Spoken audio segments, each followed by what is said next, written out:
Students, நாம் இந்த வீடியோவில் 10ஆம் வகுப்பு கணக்கு உறவுகளும் சார்புகளும் டாப்பிக்கில் பயிற்சி 1.1ல் 4வது சம் பார்க்க போகிறோம்.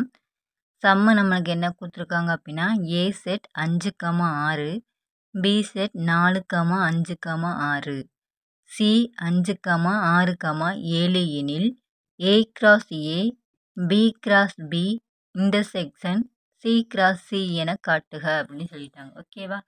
இது ரெண்டும் எப்படி இருக்கணும் அப்படின்னா சமமாக இருக்கணும் அப்படின்னு சொல்லி காட்ட சொல்லியிருக்காங்க. இப்போ நம்ம இதோட ஆன்சர் போடுவோம். ஓகேவா? ஃபர்ஸ்ட் நம்மளுக்கு என்ன கொடுத்துருக்காங்களோ அதெல்லாம் எழுதுவோம். ஏ நம்மளுக்கு என்ன 5,6, பி வந்து என்ன 4,5,6, சி வந்து நம்மளுக்கு என்ன 5,6,7. ஓகேவா? இது மூன்றும் நம்மளுக்கு கொடுத்துருக்காங்க. என்ன கண்டுபிடிக்க சொல்லியிருக்காங்களோ அதை எழுதுவோம். First A cross A equal to B cross B வெட்டு சி கிராஸ் சி. ஓகேவா? இதுவும் இதுவும் சமமாக இருக்குது அப்படின்னு சொல்லி காட்ட சொல்லியிருக்காங்க. ஃபர்ஸ்ட்டு நம்ம இதை கண்டுபிடிப்போம். ஏ கிராஸ் ஏ ஈக்குவல்ட்டு ஏ நம்மளுக்கு என்ன 5,6 கிராஸ் திரும்பவும் ஏ தான் போடணும். இப்போ 5,6. இப்போ என்ன செய்யணும்? இந்த நம்பரை எடுத்து இங்கே உள்ள 2 நம்பரோட பெருக்கணும். இப்போ நம்மளுக்கு என்ன வரும்? 5,5, 5,6. நெக்ஸ்ட்டு 6 எடுத்து பெருக்கணும்.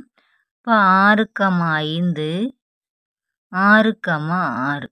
ஓகேவா? இதுதான் நம்மளுக்கு ஏ கிராஸ் ஏ.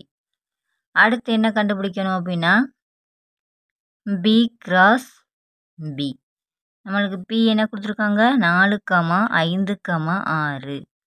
திரும்பவும் பி தான் போடணும். 4,5,6. ஓகேவா?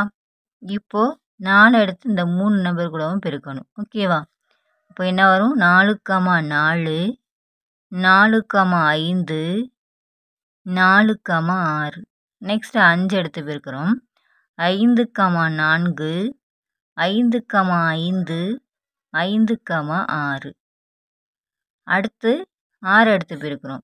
6,4, 6,5, 6,6. இதுதான் நம்மளுக்கு ஏ கிராஸ் பி. ஓகேவா? அடுத்து என்ன கண்டுபிடிக்கணும்? C cross C. சி நம்மளுக்கு என்ன கொடுத்துருக்காங்க? 5,6,7.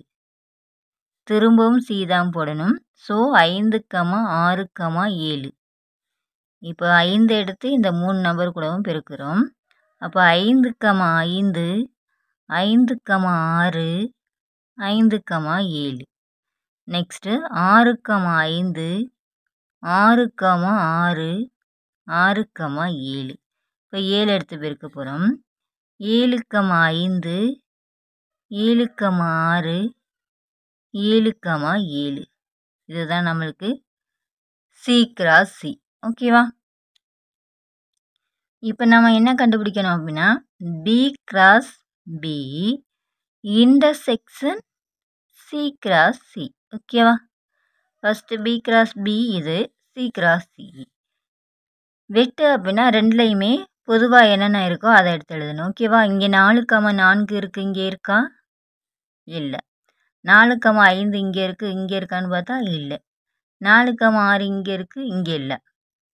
5,4 இருக்கான்னு பார்த்தா இல்லை.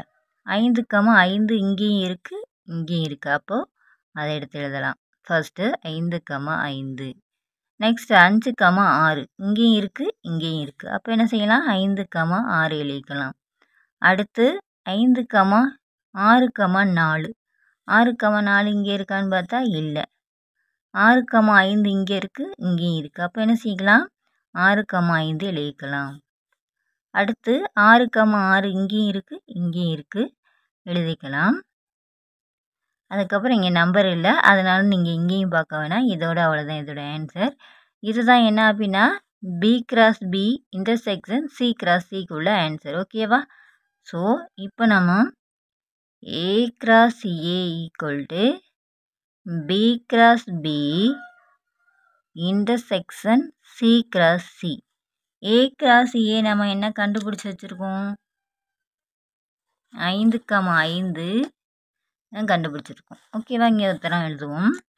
5, 5 5, 6 6, 5 6, 6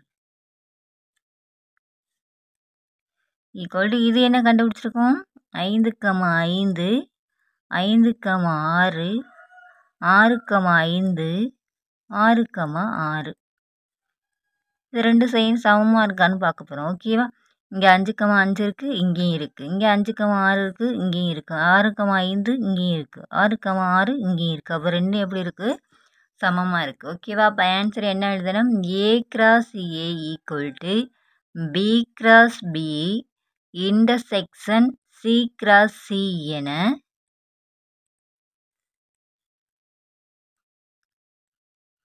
காட்டப்பட்டுள்ளது. ஓகேவா? இதுதான் இதோட ஆன்சர். உங்களுக்கு இந்த வீடியோ பிடிச்சிருந்தா லைக் பண்ணுங்கள், ஷேர் பண்ணுங்கள், சப்ஸ்கிரைப் பண்ணுங்கள். ஏதாச்சும் டவுட் இருந்தால் கமெண்ட் பண்ணுங்கள். தேங்க்ஸ் ஃபார் வாட்சிங்.